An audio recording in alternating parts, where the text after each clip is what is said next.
आप देख रहे हैं सिटीजन वाइज। मैं हूं शब। सिटीजन वाइज में वक्त हो चुका है दिन भर की तमाम खबरों पर नजर डालने का। तो आइए देखते हैं क्या है आज की खबरों में। कांग्रेस नेता राहुल गांधी ने परीक्षाओं में गड़बड़ी को लेकर केंद्र सरकार पर हमला बोला है। प्रेस कॉन्फ्रेंस में उन्होंने कहा है कि प्रधानमंत्री नरेंद्र मोदी कहते हैं कि उन्होंने इजराइल, गाजा और रूस यूक्रेन की जंग रोक दी है, लेकिन वे पेपर लीक नहीं रोक पाए। उन्होंने कहा है कि देश के एजुकेशन सिस्टम को सुनियोजित तरीके से कब्जे में कर लिया है, इस पर रोक लगानी होगी, इसे रिवर्स करना होगा। हमें पुरानी व्यवस्था फिर से बहाल करनी होगी। राहुल गांधी ने कहा है कि जिन लोगों ने भी पेपर लीक किया है उन लोगों के खिलाफ कार्रवाई होनी चाहिए। पेपर लीक से पहले हमें सिस्टम की जांच भी करनी होगी।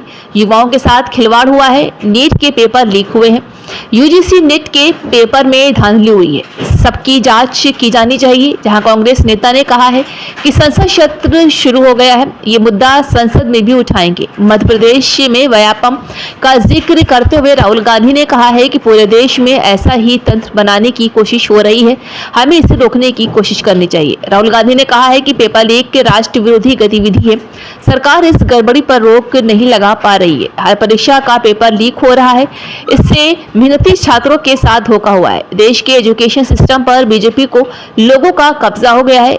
जब उनसे पूछा गया है कि बिहार में कुछ लोगों पर आरोप लगे हैं कि वे पेपर लीक में शामिल हैं, इस पर आपका क्या कहना है? जवाब में राहुल गांधी ने कहा है कि इंक्वायरी होनी चाहिए, जिसने भी कराया है उसके खिलाफ सख्त से सख्त कार्रवाई हो। राष्ट्रीय पात्रता परीक्षा एजेंसी एनटीए को खत्म करने के सवाल पर राहुल गांधी ने कहा है कि ईमानदार लोगों को काम दिया जाएगा तो पेपर लीक नहीं होगा। में पेपर लीक हो रहे हैं, उसको नरेंद्र मोदी रोक नहीं पा रहे हैं या रोकना नहीं चाहते हैं।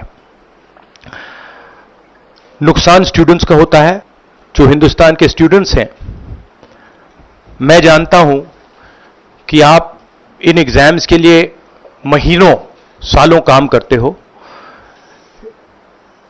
ये आपका फ्यूचर है और आपके फ्यूचर से खिलवाड़ किया जा रहा है। मध्य प्रदेश में व्यापम हुआ और अब उस व्यापम को नरेंद्र मोदी जी और उनकी सरकार पूरे देश में फैलाने का काम कर रही है। मैं इंस्टीट्यूशनल कैप्चर की बात करता हूं, मीडिया की बात करी, अलग अलग हिंदुस्तान के जो संस्थाएं हैं उनकी बात की। यही एजुकेशन इंस्टीट्यूशंस में हो रहा है। पेपर लीक का कारण है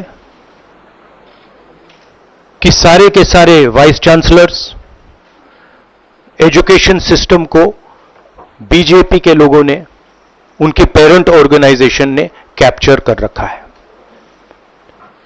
जब तक ये कैप्चर रिवर्स नहीं किया जाएगा तब तक पेपर लीक चलता जाएगा। इस कैप्चर को फैसिलिटेट नरेंद्र मोदी जी ने किया है और ये एक एंटी नेशनल एक्टिविटी है, क्योंकि ये देश का भविष्य है और इससे हिंदुस्तान के युवाओं को, स्टूडेंट्स को जबरदस्त चोट पड़ती है। इंक्वायरी चल रही है,